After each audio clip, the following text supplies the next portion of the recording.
On the steps of the U.S. Capitol, Democrats engaged in an act of resistance. House Minority Leader Hakeem Jeffries and New Jersey Senator Cory Booker have begun a sit-in protest on the Capitol steps. They are calling it an urgent conversation with the American people. This Congress is going to come back tomorrow from a 2-week recess, and the Republican leaders on your side of the Capitol are saying that they're going to force a bill through. They want to get it done this work period and back over to the Senate to be voted on and put on the president's desk. And that bill, we believe, presents one of the greatest moral threats to our country that we've seen in terms of what it will do to providing food for the hungry, care for the elderly, services for the disabled, health care for the sick, and more.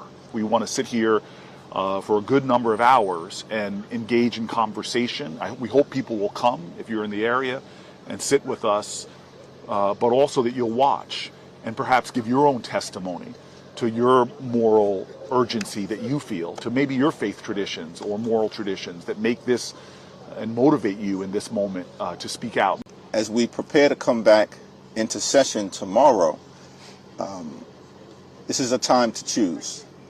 And we're either going to choose the side of the American people, or we're going to choose this cruel budget that Republicans are trying to jam down the throats of the American people that would effectively take away health care, potentially for tens of millions of Americans, children and seniors and families and people with disabilities and veterans and others, take away food from the mouths of children, undermine the ability of people to survive who've worked hard their entire lives, all in service of a massive tax cut for their billionaire donors.